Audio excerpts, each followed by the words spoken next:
Oi, gente, dando continuidade aqui, essa série de educação pelos direitos, né? E a gente está trabalhando a temática da violência doméstica e familiar contra a mulher. Eu quero falar um pouco sobre o ciclo da violência e a importância de todos nós compreendermos um pouco sobre isso. Por quê?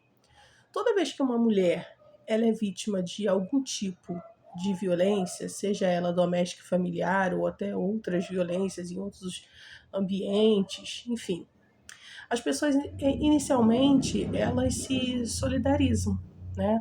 Elas ficam indignadas, revoltadas, enojadas com aquela violência, mas passado um tempo, né, existe uma desculpa os barulhos externos, gente. Existe algumas indagações, né, de que as pessoas começam a fazer, que são falas, né, que vêm de um patriarcado estrutural, de uma cultura, né, um tanto machista mesmo sobre isso, né, de que falam, ela apanhou e permaneceu porque quis. Por que ela não foi embora? Por que ela não arranjou um emprego? Porque a minha mãe passou, a minha avó, a minha tia, e saiu com as crianças no mundo, não tinha nada, não tinha ninguém, e foi lá e refez isso, e refez aquilo. A gente precisa entender um pouco mais as coisas, tá? Cada mulher vai reagir de uma forma. Cada pessoa tem um tipo de reação, né, diante de circunstâncias e fatos que acontecem na nossa vida, né? É muito importante a gente entender que absolutamente nenhuma mulher gosta de apanhar ou sofrer qualquer tipo de violência que seja, né? É, e a gente precisa se atentar a isso. Quando você não tiver uma boa palavra para dar, ou quando você não souber o que dizer, fique quieto. É maravilhoso. Porque quando você reproduz esse tipo de fala, você revitimiza essa vítima, essa mulher, né, que foi vítima de tamanha violência. E tudo que ela não precisa agora é isso. Porque vocês não têm ideia o quão difícil foi para essa mulher quebrar esse ciclo dessa violência, sair disso e falar. E aí, quando ela decide falar com alguém que ela confia ou ela buscar algum tipo de amparo, as pessoas vêm com esse tipo de julgamento. E muitas das vezes o tipo de julgamento, a pessoa pensa que ela está ajudando a outra, dizendo: se fosse comigo eu teria matado, se fosse comigo eu teria feito tal coisa, comigo não ia acontecer. Deixa eu te falar outra coisa, tá? Primeiro, que Deus te livre de você nunca passar por uma situação de violência, né? E segundo, é muito fácil a gente falar ou ter um discurso pronto, né, diante de uma situação que a gente não viveu. Porque quando a gente está dentro da situação, as coisas mudam e mudam muito. Eu, uma mulher empoderada dos meus direitos, eu nunca fui uma mulher religiosa, no sentido de ser tradicionalista, presa a isso. Eu sempre fui uma mulher cristã progressista, sempre fui uma mulher independente financeiramente, atuante, operadora, especialista de violência doméstica. Eu tinha um discurso muito pronto a respeito disso. Porém, quando eu me vi nessa situação e dentro desse ciclo, eu demorei muitos anos para romper com ele. E mesmo depois do término do meu casamento, pós-divórcio, eu ainda demorei para reconhecer, para lidar, para enfrentar, para buscar me curar, cicatrizar de tudo que eu vivi, né? E poder falar isso com a minha psicóloga, com as minhas amigas, com minha família e hoje falar com o máximo de pessoas que eu consegui falar sobre esse assunto no intuito de gatilhar essas mulheres da mesma forma que eu fui gatilhada, tá? Então, não fale esse tipo de coisa para a mulher que te procurar para falar sobre as violências que ela sofreu, que você faria isso, que você faria aquilo. Que Deus te livre. E que, de fato, se infelizmente você passar, você realmente tenha forças para fazer isso, tá? Então, por que então que muitas das vezes uma mulher, né, ela passa por esse vale da sombra da morte, esse inferno, e ela permanece dentro dessa relação? Por que que essa mulher não denuncia? Né? Por que que veio aqui, né, um conhecido, um colega, né, do meu agressor, me questionar sobre isso, né? Duvidando da minha palavra, dizendo que eu, enquanto operadora do direito, por que que eu não pedi medidas protetivas? E eu posso responder isso para todos vocês, né? Por que que eu não denunciei o meu agressor? Né? Porque eu estava dentro do ciclo da violência. E além do ciclo da violência, ainda tinha também o ciclo do abuso religioso, onde a gente se sente absurdamente cobrada, além de todas as violências, né, que a gente possa viver, ainda tem essa, né, de que a nossa família é um projeto de Deus, de que é o diabo que está querendo destruir nossa família, né? Então tem muitas mulheres que elas acham que elas não passaram por violência doméstica porque o marido nunca agrediu, nunca constrangeu, né, sexualmente, nunca a roubou, nunca fez nada, né, nenhuma violência física, sexual, patrimonial, mas esquece, né, que ele atrai constantemente. Isso é um tipo de violência. Atraiu diversas vezes, sabe? Então, assim, por isso eu fiz uma outra postagem aqui. Eu peço que vocês vão lá no meu feed para vocês verem, onde eu tipifico, classifico os tipos de violência e trago algumas características, alguns atos dessas violências para que a gente consiga identificar melhor. Primeiro, para a gente se ver dentro da situação e poder paralisar essa situação, romper esse ciclo, e também para que homens, né, se policiem, vejam, né, e não ignorem, né, determinadas condutas achando que não é um homem agressor porque não bate fisicamente, né, porque não faço isso, não faço aquilo, então não sou agressor. E às vezes você está reproduzindo padrões que violam, né, a dignidade, né, o direito da mulher. Isso é muito importante.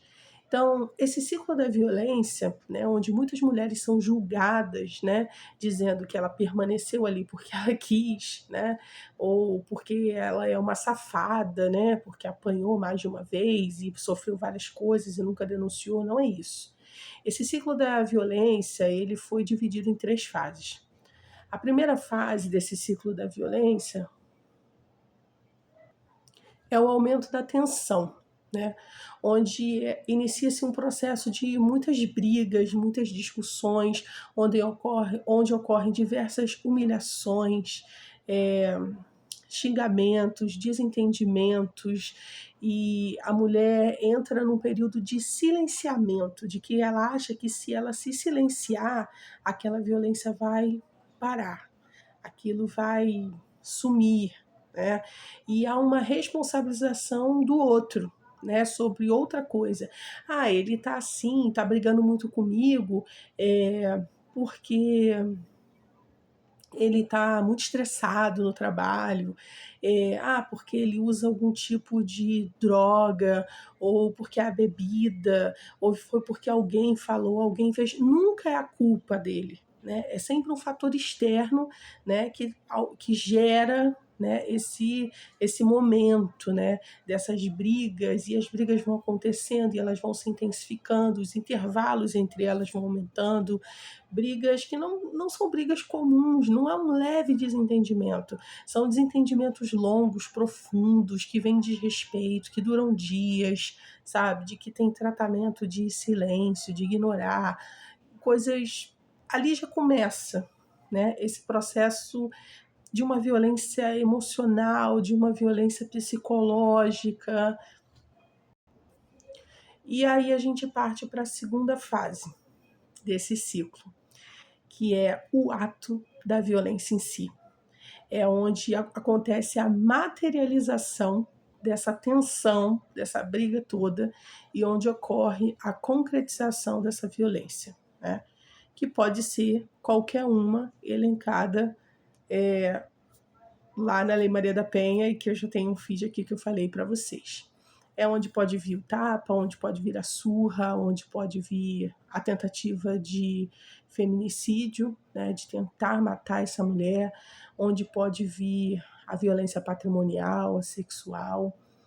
E é um momento muito difícil na vida da mulher, porque é um momento de dor física, dor na alma. É um momento que ela sente muita vergonha, ela sente muito constrangimento, porque um sonho, um projeto, uma vida tá ruindo ali, né? Tá desmoronando. Um casamento, uma relação que ela apostou tanto, que ela idealizou, que ela sonhou, o projeto dela de família, principalmente quando você tem filhos envolvidos, né? Isso agrava ainda mais o problema. Então é o período que ela quer um distanciamento, que ela procura, às vezes, sair de casa, ou ela procura uma ajuda e que ela quer se afastar dessa pessoa. E ela quer interromper esse ciclo, mas ela está muito confusa. Ela está confusa, porque as memórias e as lembranças vão se misturando, né? Do homem com quem ela começou a se relacionar, com quem ela construiu tantas coisas, com quem ela viveu tantas coisas boas, com esse monstro que agora se revela de uma forma tão horrenda, e que ela não reconhece mais aquela pessoa que fizeram tantos planos e projetos juntos. E aí chega a terceira fase, né? Que é o ciclo do arrependimento, né? É o ciclo do que a gente chama da lua de mel, onde o agressor procura essa vítima, tenta conversar, tenta reconquistar, convencer de que foi um erro pontual, uma coisa absurda, que nunca mais isso vai se repetir, que ele vai mudar. Traz ela de volta para casa se ela já tivesse afastado, né? E começa a demonstrar no dia a dia que ele está tentando mudar, que ele está tentando ser diferente, né? E ela vai ficando muito confusa, né? Porque aquela dor está ali presente. Ela sabe que tudo aquilo foi errado, né? E aí ela tenta dar uma chance para aquele relacionamento, ela tenta dar uma chance para aquele homem. E ela começa a ver o esforço dele. Olha, eu acho que realmente ele está se esforçando. Eu acho que realmente isso não vai se repetir. Eu acho que realmente foi um erro só, um lapso. Mas casamento não é fácil, né? Casamento as pessoas erram, né? Mas as pessoas também têm direito de se arrepender. Eu também preciso perdoar, né? E tal. E ela fica. E daí eles vivem aquela lua de mel, ele tenta reconquistar, ser uma boa pessoa, mudou, é carinhoso, afetuoso, volta a ser tudo aquilo que ela idealizou, que ele demonstrava ser, até que a fase 1 volta. Novamente, momentos de tensão, brigas, humilhações, até os atos de violência. E os espaçamentos dentro desse ciclo vão aumentando cada vez mais, até que pode pular algumas etapas, né? Da lua de mel pode pular direto para o ato de violência, ou que é a fase 2, ou da fase 3 pode pular para 1, da 1 pode pular para 2, da 2 pular para 1 e só depois pular para 3, e com o tempo isso só vai piorando e agravando. É importante ressaltar que cada mulher tem o seu tempo. Cada pessoa tem o seu tempo e a gente precisa respeitar o tempo das mulheres. O importante aqui é a gente aprender, entender, né, que absolutamente nenhuma mulher gosta de apanhar. Nenhuma mulher se mantém num relacionamento vivendo qualquer tipo de violência que seja, não apenas a física, né, porque ela é uma safada, né? Ou ela é uma mulher de malandro, que são expressões que a gente conhece muito por aí, que a gente infelizmente já escutou muito. né? As mulheres permanecem por vergonha, por medo, por acreditarem no projeto, né, que ela criou com aquela pessoa, na imagem que ela idealizou. Ela permanece porque ela tem uma dependência emocional, ela tem uma dependência financeira, porque ela quer manter a família, porque às vezes tem filhos envolvidos, ou tem questões religiosas envolvidas, o peso de uma mulher cristã se divorciar, né? O peso na sociedade do que o outro vai pensar, do que o outro vai falar, né? E por causa disso, ela vai permanecendo e esse ciclo vai se perpetuando. O mais importante, né, é a gente ajudar as pessoas e não criticar, não julgar essas pessoas sem conhecer a realidade delas ou sem ter vivido nada daquilo ali. Eu passei por algumas revitimizações quando eu consegui falar sobre o assunto de pessoas que me julgaram. Teve uma pastora, inclusive, que eu contei para ela depois de tudo e ela disse que precisava ouvir o outro lado.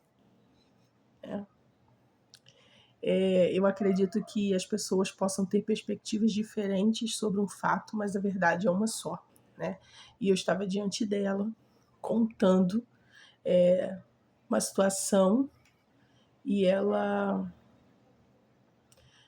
me falou isso, né? Então, a gente precisa entender bem o ciclo da violência, sabe? Vejam esse vídeo, revejam, pesquisem. Eu quero propor essa reflexão às pessoas, sabe? Envie esses vídeos para mulheres que vocês desconfiem que estejam passando por esse processo tão difícil e doloroso. Acolham ao invés de julgar, sabe? Ofereçam ajuda.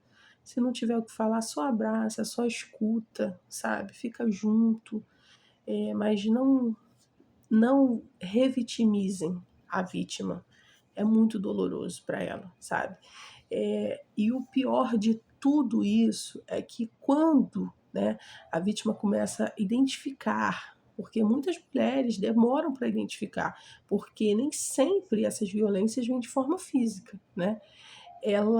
Quando ela começa a identificar e ela quer sair disso, muitas das vezes ela não consegue, porque enquanto ela está passando por esse processo de acuamento, medo, constrangimento, insegurança, o agressor está fortalecendo a imagem, a autoimagem dele diante das pessoas como um cara legal, como um cara super descolado, como uma pessoa maravilhosa, boa, do bem, como um excelente pai, como uma pessoa incrível, enquanto ela está ali morrendo aos poucos e pode até mesmo, como muitos casos aí a gente vê na imprensa, nas mídias, de mulheres que acabam vindo a óbito de tantas agressões, né, desses feminicidas. Então, gente, entendam o ciclo da violência. Respeitem o tempo de cada mulher. Ajudem, acolham, não julguem, né? E é isso, tá bom?